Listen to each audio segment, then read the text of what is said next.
দেখা যায় যে কিছু কিছু মানুষ আছে যে তাদের কোনো অপারেশন হতে পারে অথবা তাদের কোনো ডিজিজ যেমন সিলেক ডিজিজ অথবা আদার্স কোনো কমপ্লিকেশনের কারণে তারা আস্তে আস্তে ল্যাকটোজ ইনটলারেন্স তাদের হয়ে যায়।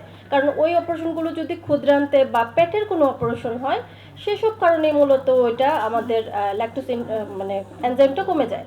আর যেটা বংশীয় সেটা মূলত ছোটবেলা থেকে অনেকেই পাবেন যে যাদের বংশে মা বা বাবা ছোট থেকে জন্ম থেকেই তারা ল্যাকটোজ টলারেট করতে পারে না বা এনজাইমই তাদের শরীরে তৈরি হয় না, বা বাচ্চাদের দেখবেন যে তারা একদমই দুধ খেতে পারে না, মায়ের দুধও নিতে পারে না অনেক সময়, তাদের ক্ষেত্রে দেখা যায়। তো এইসব ক্ষেত্রে মূলত হয়ে থাকে। এটা সরাসরি ট্রিটমেন্ট বলতে কিছু ট্রিটমেন্ট আছে, যেমন এনজাইম সরাসরি যদি সাপ্লিমেন্টেশন আকারে দিয়ে দেয়। ইদানিং দেখা যায় যে বাচ্চারা ল্যাকটোজ ইনটলারেন্স থাকে তাদেরকে লিকুইড সাপ্লিমেন্টেশন আকারে একটা ড্রপার আকারে দিয়ে দেয়। কিছু ড্রপ হয়তো দুধ খাওয়ানোর আগে যদি খাওয়ায় মাকে তাহলে বাচ্চাকে, তখন দেখা যায় সে ওইটা টলারেট করতে পারে। কিন্তু ম্যাক্সিমাম বাচ্চা কিছু পারে কিছু পারে না। এছাড়া আমাদের যেহেতু এটা ভালোভাবে ডাইজেশন হচ্ছে না, তো এটা বেশ কিছু কমপ্লিকেশন হয় যখন আমাদের এই সমস্যাটা হয়ে থাকে ল্যাকটোজ ইনটলারেন্স। দেখা যায় আমাদের বমি বমি ভাব থাকতে পারে, পেট খারাপ হতে পারে, গ্যাসের প্রবলেম হতে পারে, ব্লোটিং থাকতে পারে। মূল কথা পেটে ট্রাবল তৈরি করে এটা খাওয়ার পর। বমি বমি ভাব, ভমিটিং টেন্ডেন্সি, অনেকের বমিও হয়ে যায়।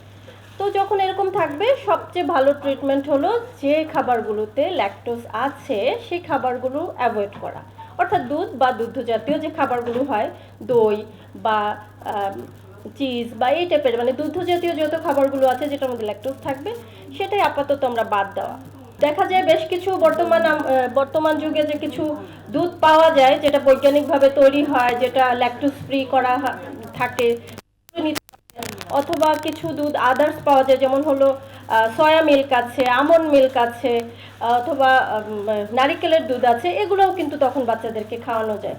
মূল কথা যাদের ল্যাকটোজের ইনটলারেন্স থাকবে তাদেরকে সেই ল্যাকটোজ জাতীয় খাবারগুলো দেওয়া যাবে না।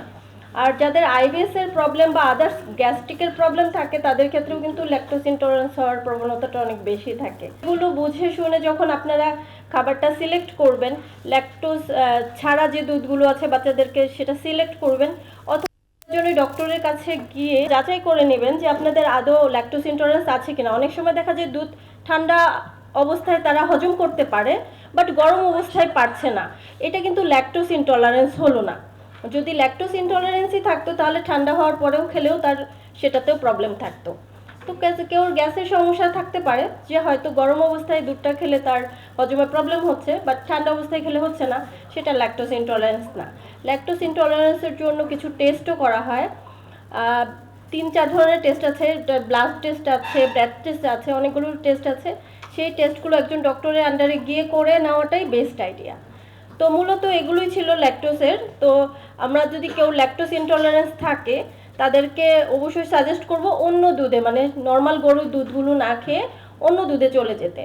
এখানে আরেকটা কোশ্চেন চলে আসে যে কিছু আছে ল্যাকটোজ ইনটলারেন্স, কিছু আছে শুধু গরুর দুধের যে প্রোটিনটা আছে সেটাতে অ্যালার্জি, সেটাও কিন্তু একরকম না।